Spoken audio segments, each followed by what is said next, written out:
Welcome everyone to the deep dive. Great to be here. This is where we, sift through all the noise, the articles, the analysis, everything coming out from the F1 blogs and the wider F1 world.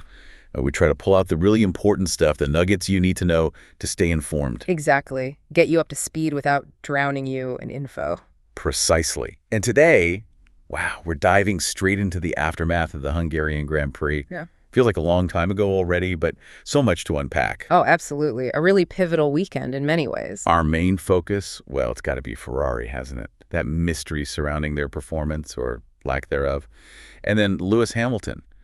The scrutiny on him right now is just intense. It really is. Two massive storylines intertwining there. We got a whole stack of sources here, deep dives on the race incidents themselves, discussions on driver futures, team strategies, all curated from the F1 blogs and other reliable places. Yeah, and our mission, as always, is to cut through that chatter, right? Identify what's crucial, understand the why behind the headlines.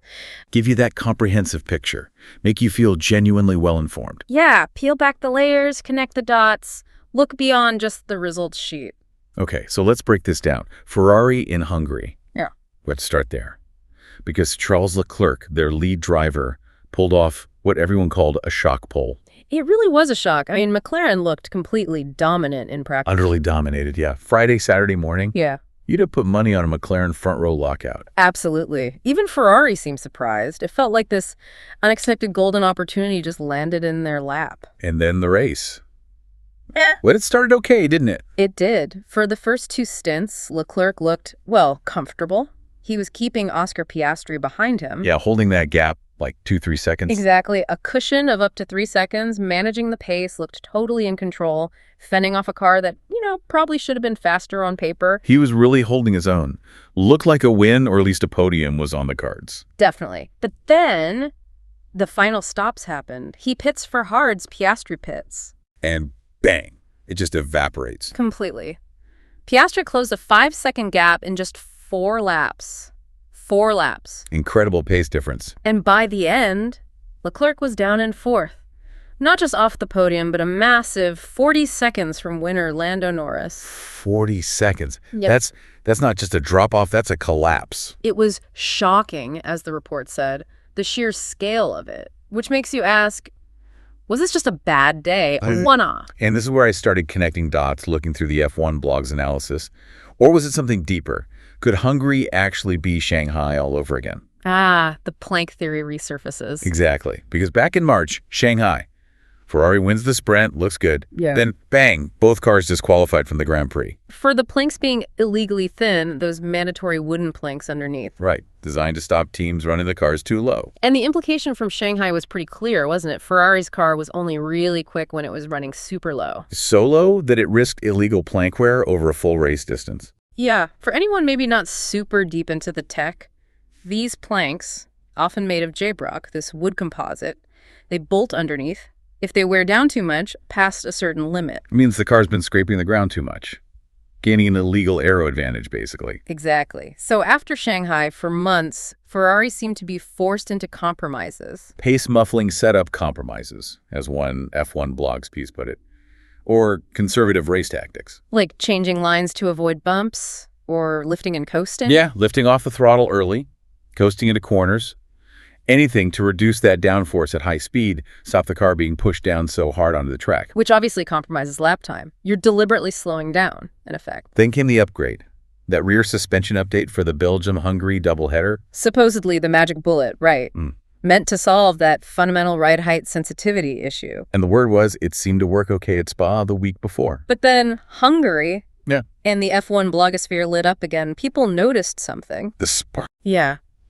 The theory doing the rounds was that Leclerc's Ferrari was, quote, running very low, as could be observed in the early laps by the amount of sparks flying out of the back. Which is exactly what you'd expect if the plank is scraping the tarmac. The very thing they were trying to avoid. It's such a direct visual cue, isn't it? Hard to ignore. So did the upgrade actually fix it? Or did Hungary expose the problem again? Did they maybe gamble running it low for that pole?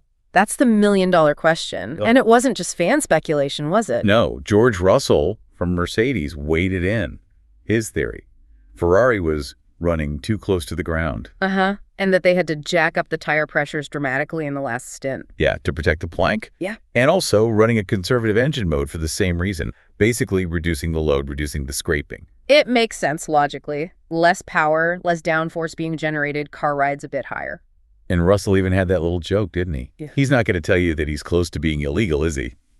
Talking about Leclerc. Yeah, a bit cheeky, but it suggested the paddock had a pretty good idea what might be going on. These teams, they watch each other like hawks, don't they? Yeah. High-speed cameras, thermal imaging. They know. Oh, absolutely. Sparks are a dead giveaway. Russell's comments probably weren't just guesswork. They'd have seen it, analyzed it. So what did Leclerc say? Well, Leclerc blames something different. An unspecified chassis problem. Something they couldn't see on the data during the race, apparently. Became immediately obvious afterwards, he claimed. So like mid-race damage, a structural thing. That was his explanation. But his radio messages during the race told a slightly different story, maybe? Oh yeah, those were telling. You just had to listen to me. And later, I would have found a different way of managing these issues. Now it's just undrivable. Real frustration there. It sounded like he wanted to manage it himself, maybe lift and coast like you mentioned. That's the strong suggestion, yeah. That he disagreed with the team strategy, whatever it was, maybe the tire pressure change Russell hinted at, or a different engine map. It sounds like a communication breakdown. Or just a flat-out disagreement on how to handle it in the moment. Either way, not ideal. So where does this leave Ferrari, understanding their own car, their strategy going forward? Well, Fred Vasseur, the team boss, he came out swinging afterwards.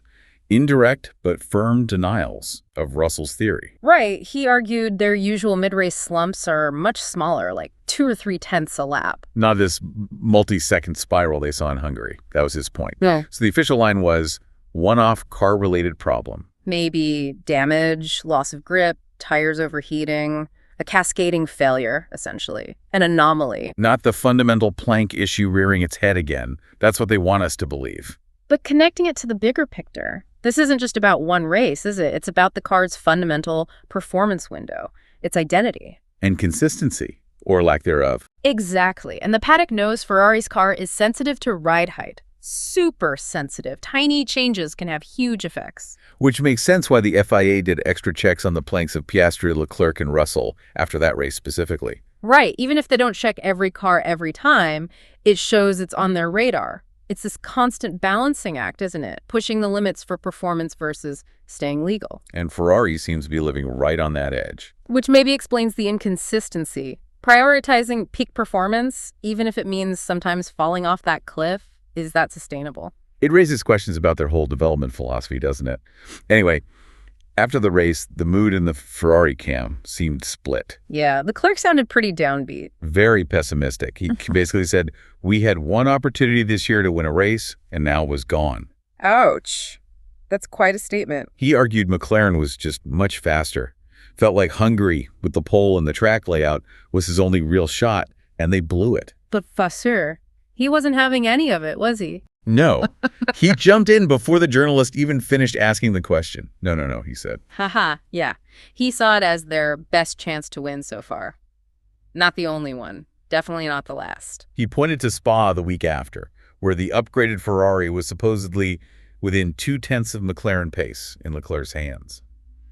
That was his evidence of the car's real potential. And it wasn't just Vasseur being optimistic, was it? Even Andrea Stella at McLaren. Yeah, Stella called Ferrari a contender for victories the remainder of the season, based on their recent pace, not just Spa. That's a pretty strong endorsement from your main rival right now. And the good news for Ferrari fans, and Leclerc himself, is that his qualifying magic is back with that suspension upgrade. He'd been really hard on himself about qualifying earlier in the season, hadn't he? Yeah, felt he couldn't get the max out of the car, that he was having to run very, very extreme setups, which made everything inconsistent, maybe even hurt race pace. But the upgrade puts the car in a more reasonable window, as he put it. Exactly. Yeah. Fits his style better, gives him confidence.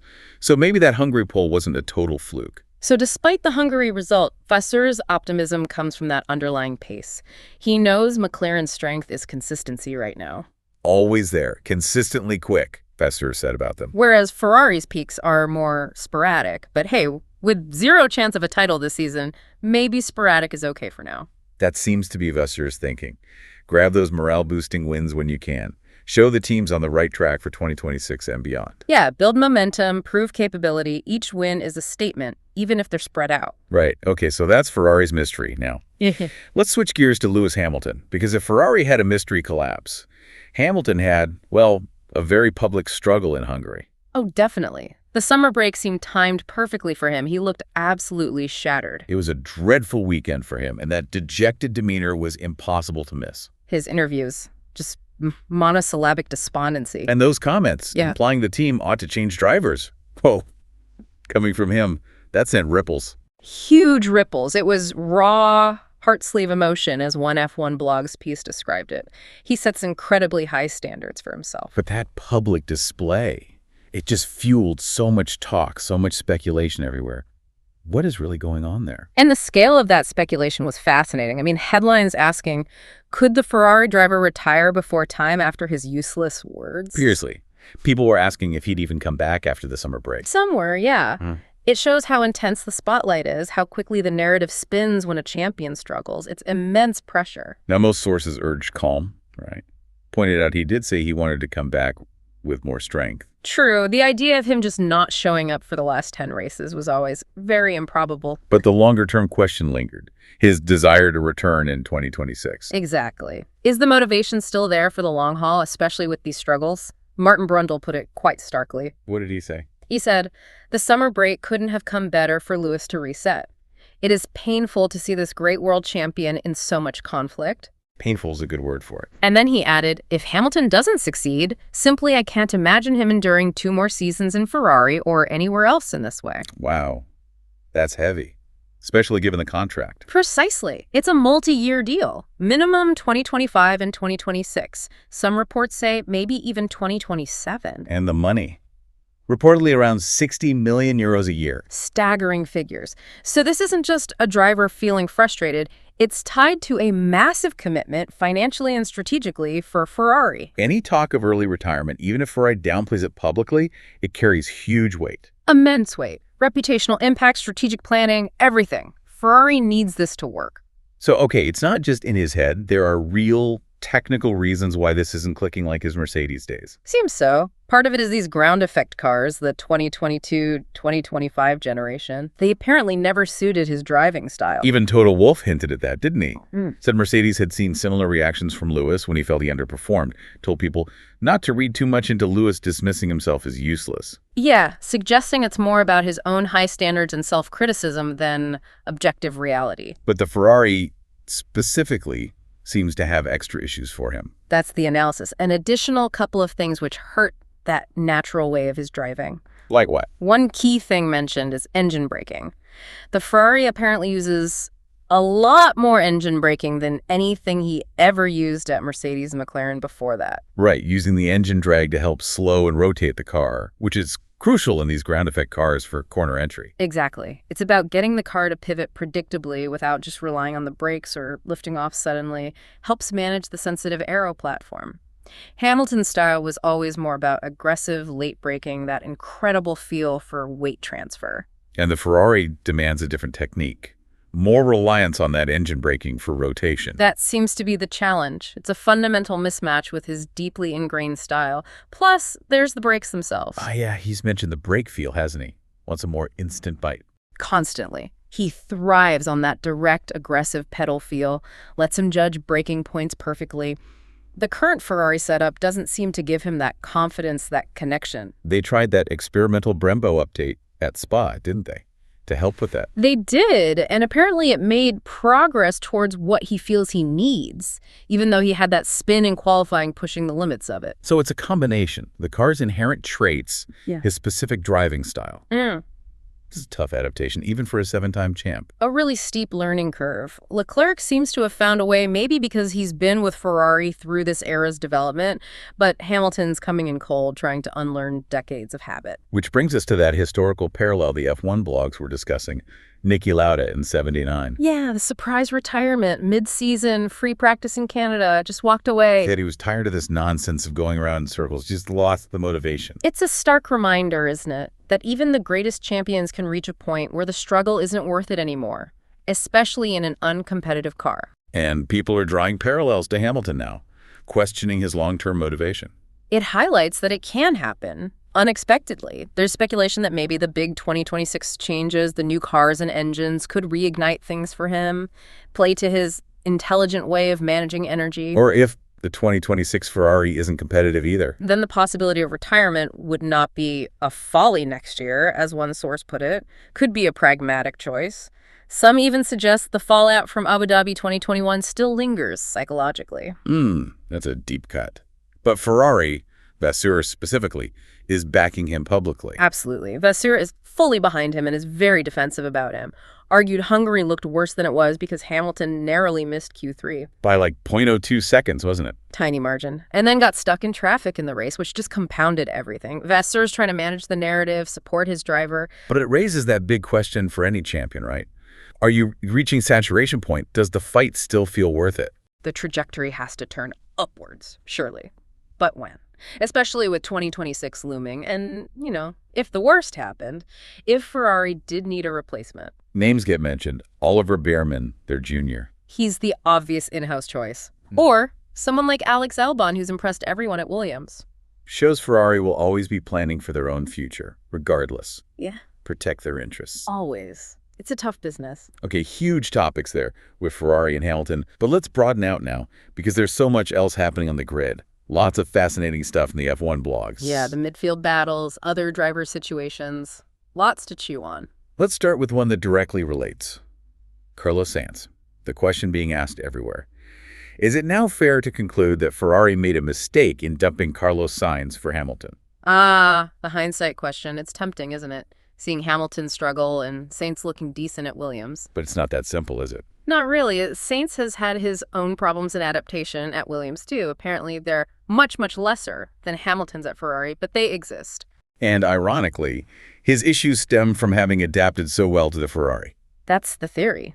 The uniquely Ferrari development direction he got used to. He's had to unlearn some of that for Williams. He even said himself he adapted reasonably quickly, but execution has been difficult. Specifically with combined braking, apparently. Something the Ferrari was developed around more. Yeah, the way the car responds when braking and turning simultaneously, it's different. So he's navigating a new philosophy too, just maybe with less drama. Shows how specific these cars are. It's not just plug and play. Even for top drivers, that driver-machine relationship is key. Absolutely fundamental. Which leads nicely into another driver question, this one about Oscar Piastri. Yeah, the listener question. Does Oscar Piastri lose out every time in 50-50 scenarios? Referencing Australia, Silverstone, Hungary strategy. It's a good observation. Those moments stand out. But the analysis suggests he hasn't really left himself vulnerable to 50-50 scenarios very often. Meaning he's just doing a good job, staying out of trouble. Pretty much. He's putting together a really strong, consistent season, so he doesn't need to rely on those coin flip moments as much. Unlike Norris, maybe, who took that one-stop gamble in Hungary. Yeah. Or the hard-tire gamble at Spa that didn't work. Exactly. Norris has taken some higher-risk calls. Sometimes they pay off, sometimes not. Piastri's consistency means he's usually right there without needing the heroics. Quietly delivering. Impressive for his sophomore year. Very impressive. Shows real maturity and quality. Avoids the big swings. Okay, let's shift to the Red Bull family. Racing Bulls specifically. Liam Lawson, Yuki Tsunoda. Yeah. What's the future there? Big decisions for Red Bull. Huge pressure cooker, that B team. Lawson is seen as delivering at a decent, solid level, getting the job done, showing composure. Clear potential trajectory for him within the Red Bull system, maybe even the senior team eventually. That's the widespread belief, yeah. He seems next in line. But Tsunoda, he's not making it easy for them. Still showing underlying encouraging signs. Flashes of speed, good qualifying. Definitely. He's matured a lot, puts up a fight. So Red Bull has a nice problem, but a tough decision. And the pipeline keeps coming. Like Arvid Lindblad. Even younger guys potentially getting a look in down the line. Yeah, the talent pool is deep. They're constantly weighing current results versus future potential. It's a high-stakes game for those drivers. Moving across the grid again, Sauber. The word from the F1 blogs is they look firmly on an upward trajectory for the rest of the year. Yeah, they're quietly putting together a really solid run. Bottas is driving brilliantly, consistently at a very high level. Terrific job pulling in points, and the team generally. They're consistently banging in the points, Yeah. which is huge for a midfield team. The car seems like a good all-rounder. Particularly good on race pace. Holds up well over the distance. That's the description. Seems like a much more solid foundation than they've had recently. Good, competent team. If they maintain this, they'll be very happy indeed. Good for them. Now, Mercedes and George Russell. We touched on their focus. Is it chasing Verstappen for third or all eyes on 2026? It seems pretty clear, doesn't it? Toto Wolff said, no more upgrades this year. That's a definitive statement. So the focus is maximizing 2025 learning, but without compromising 2026 development. Exactly. All major resources, brain power. It's going towards those huge 2026 regulation changes, new cars, new engines, massive reset. But for Russell personally, beating Max to third, that's still a target. Oh, for sure. Drivers always have those personal targets. Even if third or fourth doesn't mean a huge trophy, beating a rival like Verstappen, bragging rights matter. Absolutely. But the team's overarching strategy is firmly long-term now. Laser focus on the future. Extracting the max from the current car, but building for that radical shift. Smart play, potentially. Okay, back to Red Bull. But the other Hungarian mystery, not Piastri, but the main team, they had a shocker too. They really did. Not a nice weekend at the Hungaroring, as one report put it mildly. They weren't even the top midfield team there. Which is almost unheard of for them recently. What was the issue? They struggled massively on grip. Most assumed it was a tire thing. Couldn't get them working, couldn't manage them. But the worrying part was their explanation, that it was definitely going to be a one-off. Yeah, that sounded a bit convenient, especially when they also admitted, well, we don't know what the problem was, otherwise we would have changed it. Uh-oh. Not knowing the problem is worse than having one sometimes. Exactly. For a team like Red Bull, with all their analytical power, to be that stumped, it raised a few eyebrows, a rare sign of uncertainty. Interesting. Finally, let's touch on Aston Martin. They had a good Hungary, scored well. Yeah, a decent number of points. Gave them some hope for tracks where pure aero efficiency isn't the be-all and end-all. Because their car is better on high downforce tracks like Hungary. But struggles on efficiency tracks like Spa. That seems to be the pattern. Good grip, good cornering, but maybe a bit draggy on the straights. Strengths and weaknesses. So upcoming tracks like Zandvoort, Mexico, Singapore. Yeah. Those could be good for them. Potentially, yes. They suit that high downforce philosophy. And that 16-point haul in Hungary was huge for them. Biggest single points haul a midfield team has managed so far this season, apparently. Boosted them right up. Shows they can deliver big results when the track suits. Makes that midfield fight even more exciting. What a fascinating state of play across the board. This deep dive has covered so much. Ferrari's plank puzzle, the technical side, the team denials. Leclerc's frustration versus Vasseurs' optimism. Then the whole Hamilton situation. The technical reasons for the struggle, the brake feel, the engine braking adaptation. And the contract implications, the retirement speculation, the Lauda parallel. And looking wider. Sainz's own adaptation challenges. Piastri's consistency. Yeah, the Racing Bulls' driver decisions, Sauber's quiet progress, Mercedes looking to 26. Red Bull's odd blip, Aston Martin's track specificity. Yeah. It's just nonstop drama and intrigue. It really is. So many layers. But hopefully pulling together the analysis from the F1 blogs and elsewhere helps make sense of the underlying trends, right? Absolutely. It's never just about who's fastest on one lap. It's adaptation, strategy, technology, human factors. Yeah.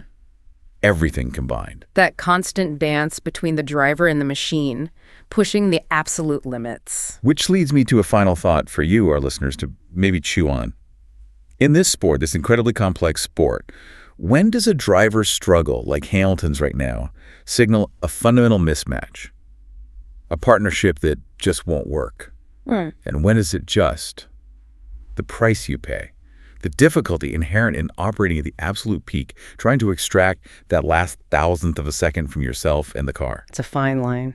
And related to that, how much do we really know about the alignment between what a driver feels, those raw emotions we see, and what the team's data is actually telling them? Are they always telling the same story, or is there sometimes a hidden dance, a disconnect between the human and the machine readout? That's a great question. The intersection of feeling and data. Fascinating stuff to ponder. Definitely keeps us hooked. Anyway, that's all we have time for in this deep dive. Been great digging into it all. Thank you so much for joining us. If you enjoyed this, if you want more in-depth analysis, those surprising facts, and just generally want to stay properly informed about Formula One, you know what to do. Make sure you subscribe to the F1 Blogs channel. Your support is what lets us keep doing these deep dives. Thanks again for listening.